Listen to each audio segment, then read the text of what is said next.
Olá, tudo bem? Seja bem-vindo a mais uma aula de ciências. E hoje a nossa aula, o tema é material genético.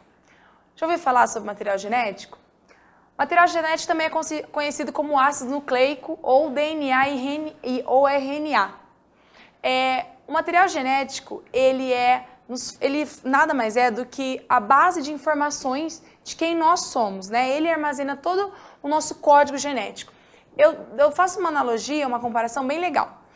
Pensa nos produtos que você tem aí em casa, ou num caderno, por exemplo. E atrás do caderno sempre tem aquele código de barra, né? E aquele código de barra, ele é único daquele caderno. Nós temos também um código de barra nossos, né? Um código nosso, que é o DNA, tá? E hoje na aula a gente vai ver como que é formado o DNA, onde ele está e qual é a função dele no nosso corpo, tá bom? Então vamos lá. O material genético, o DNA, né? A sigla DNA nada mais é do que a abreviação de ácido desoxirribonucleico. Quero ver você aí na sua casa repetir 3 vezes ácido desoxirribonucleico sem gaguejar. E aí, conseguiu? Eu vou falar que eu às vezes não consigo não, viu? Então, o ácido desoxirribonucleico é muito mais fácil a gente falar como DNA, né? O DNA, ele é formado por 3 estruturas básicas. Um açúcar. Professor, aquele açúcar que a gente coloca no café, no suco? Não, não é aquele açúcar, tá, gente? Não é aquele açúcar cristal.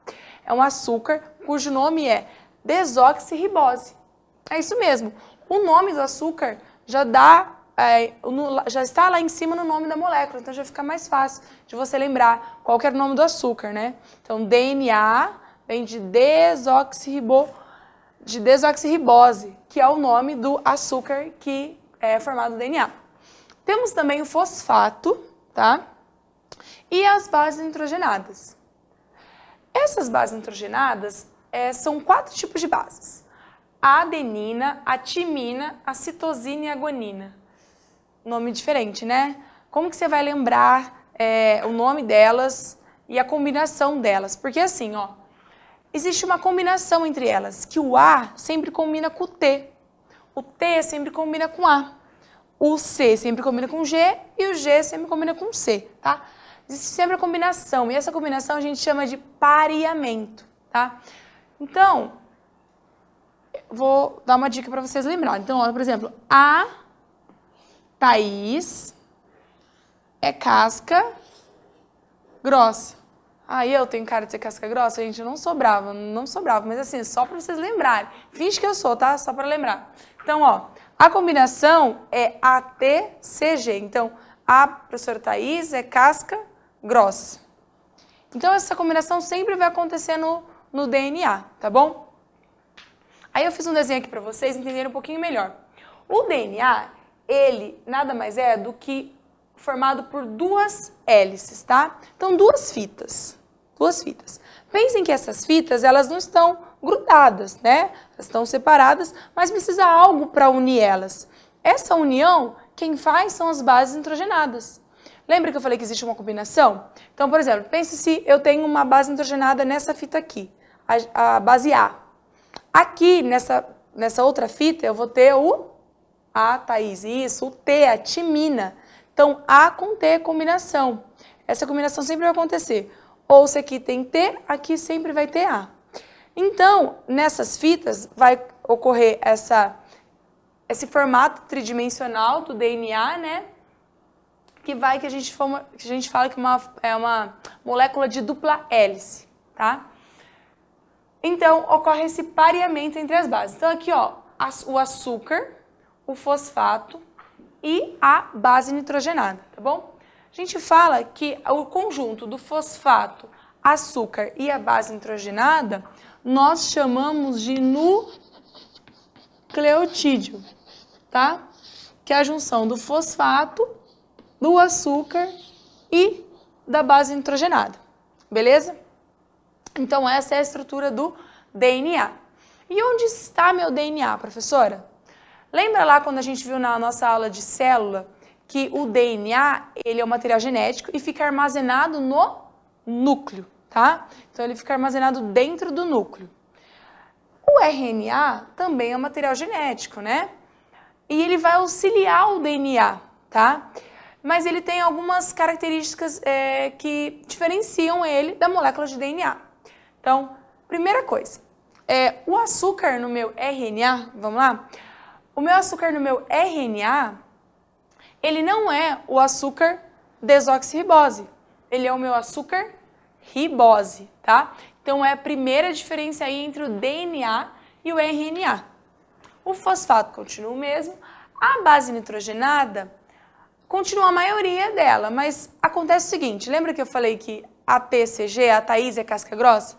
Pensa que a professora Thaís, ela estava muito brava, ela precisava de um descanso, foi viajar, né? Estava muito casca grossa, e aí veio uma professora substituta substituir a Thaís. Olha o nome da professora, Uracila. Pensa esse nome, não deve ser mais bravo que a Thaís, né? Mas vamos lá, então, é isso mesmo, ó. Então, a Thaís vai, a Timina vai e a Uracila chega. Então, o pareamento vai acontecer como? A Uracila é casca grossa. No RNA, a timina sai, né? Sai do jogo e quem entra é a uracila. Segunda diferença, tá? A primeira é o açúcar, a segunda é o tipo de base nitrogenada. A terceira diferença é que o RNA, ele não é dupla hélice, né? Que nem a gente falou aqui. Na verdade, ele é formado por uma fita só, tá? Por uma fita só com as bases nitrogenadas, belezinha? Então, meu DNA e meu RNA, tá? O DNA, ele está no meu nucleoplasma, né, no meu núcleo, e o DNA e o RNA está numa região que está dentro do núcleo ainda, que nós chamamos de nucleolo. Quer dar uma olhadinha onde fica? Vamos chegar aqui mais um pouquinho, ó.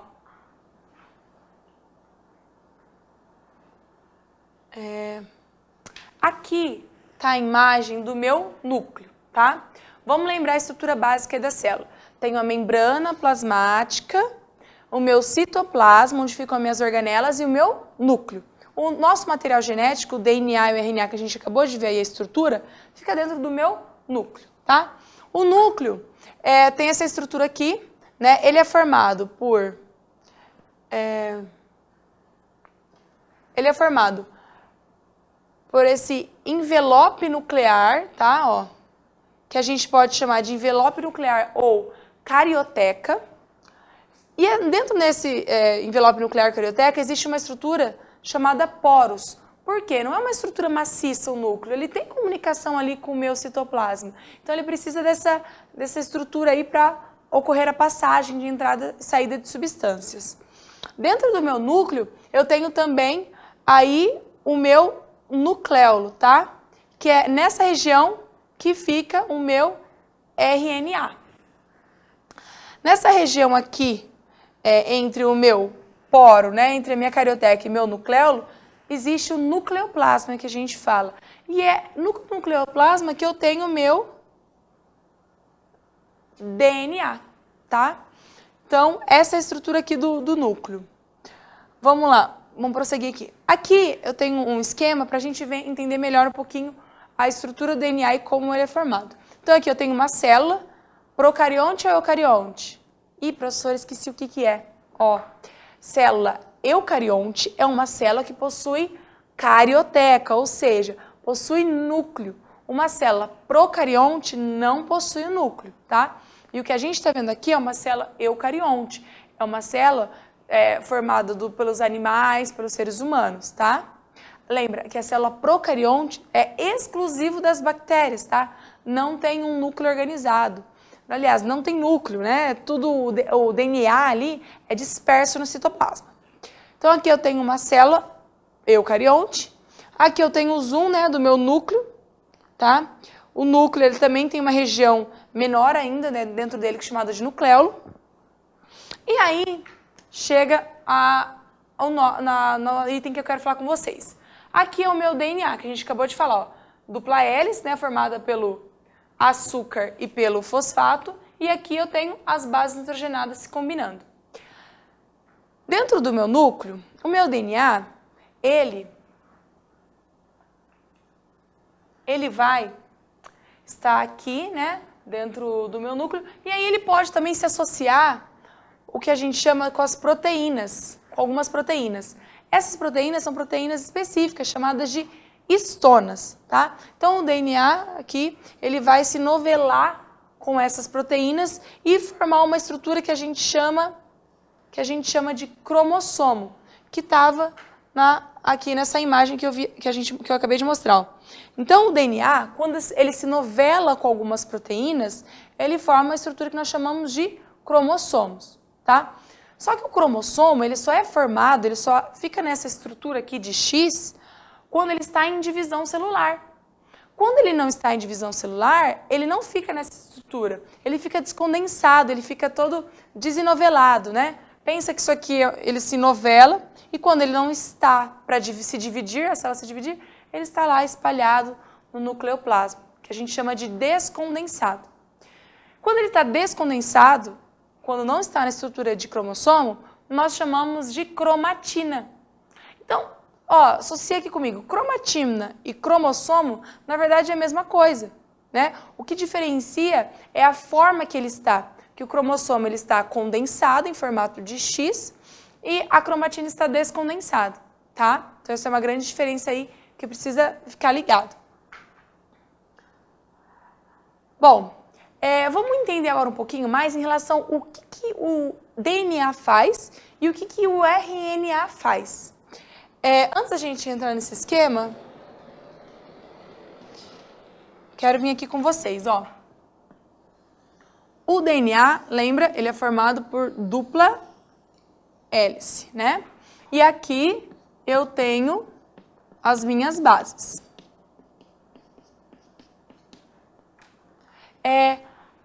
Cada conjuntinho aqui de bases forma-se um gene. Esse gene é um código que esse código ele tem uma informação para produzir uma proteína. E essa proteína ela vai ser muito importante para a estruturação do meu corpo e o funcionamento do meu corpo. Então o DNA ele tem esse código que vai fazer com que produza uma proteína. Bom, quem que vai pegar esse código e levar lá para o ribossomo para ele produzir a proteína? Porque lembra lá na nossa aula de células que a gente viu que o ribossomo, ele produz proteínas. Mas quem que vai levar esse código do DNA até o ribossomo? Já dei a dica, hein? Quem que será que vai? Qual a estrutura a gente acabou de falar ali? Que parece que o DNA, mas não é o DNA? O RNA. O RNA, ele é a estrutura que vai lá no DNA e fala, DNA, passa o código. Aí o RNA pega o código, vai lá, fala assim, ribossomo, o código é esse, produza aí proteína, tá? Então essa é a relação dessas moléculas. Então, ó, aqui está o meu DNA, e aí vai vir o meu RNA, vai fazer uma cópia de uma das fitas do DNA, e aí vai levar até o ribossomo, e o ribossomo vai, a partir desse código, produzir proteínas, tá bom? Aí, a gente volta aqui e vamos continuar a nossa aula. Então, ó, o DNA, né, o trecho de DNA, forma-se o gene. Esse gene, ele é lido, uma das fitas é lido pelo RNA, e esse RNA leva lá para o ribossomo para ele produzir uma proteína. Aqui eu tenho uma imagem do nosso ribossomo, chegando aqui uma fita de RNA. Ó. Então, cada uma dessas estruturas aqui simboliza uma base nitrogenada, tá? Então, a cada 3 bases nitrogenadas, o ribossomo, ele vai produzir um aminoácido, tá? Professora, mas você falou que ele produz proteína, aí você já está falando que é aminoácido? Calma, gente. Proteína nada mais é do que um conjunto de aminoácidos. Então, se eu junto vários aminoácidos, eu formo determinada proteína, tá? Nós temos 20 tipos de aminoácidos, tá? Então, a cada conjunto de aminoácidos, a gente forma determinada proteína. Então, o ribossomo, ele vai fazer o quê? Ele vai ler 3 tipos de aminoácido, aliás, 3 códigos, né? E a partir desses 3 códigos das bases nitrogenadas, forma um aminoácido. Aqui, ó, nós temos um exemplo disso, ó. Então, aqui é o meu DNA, é minha fita de DNA. Aí, o meu RNA vai vir, ó, para copiar essa fita aqui, tá? Então, como ocorre a cópia? Então, T se pareia com A, né? Então, ó, ele tá pareando, ele tá copiando, só que ele não copia, ele faz a combinação da sua fita. Então, ó, se no DNA tem T, timina, na fita que ele vai copiar tem A de adenina. Se aqui tem A, professora, fácil, ele teria que copiar T, né? Mas na verdade não, lembra que a fita de RNA, ela só lê uracila, ela não lê timina? Então, ó, aqui vai ter o U. C com G, A com U, e assim por diante, tá? Aí, a partir do momento que ela lê toda a fita, ela leva até o ribossomo para ele produzir proteína. Então, ó, lembra que eu falei? A cada três bases nitrogenadas se forma um tipo de aminoácido. Aqui, ó, nós temos uma tabela que mostra pra gente os 20 tipos de aminoácidos existentes. Então, cada combinação, ó, por exemplo, uracila, uracila, uracila, forma um aminoácido chamado fenilalanina. O UA forma leucina e assim por diante, tá? E essas proteínas elas são importantes no nosso corpo porque elas formam a estrutura do corpo, tanto quanto a funcionalidade do funcionamento, do metabolismo de todas as nossas células e do nosso corpo. Bom, gente, então é isso. Eu quero frisar com vocês que é muito importante saber a estrutura do DNA, como que ocorre essa função de RNA e DNA, porque vai ser importante para a gente entender nas próximas aulas por que o meu olho, né, é mais parecido com a minha mãe do que com o meu pai. Por que eu tenho essa característica da minha avó e minha mãe não tem, mas eu tenho, tá? E é no gene que está todas essas respostas para essas perguntas, porque o gene ele é a base de todo o nosso corpo, tá? Então, eu espero que vocês tenham gostado. A gente se vê na próxima aula. Tchau, tchau.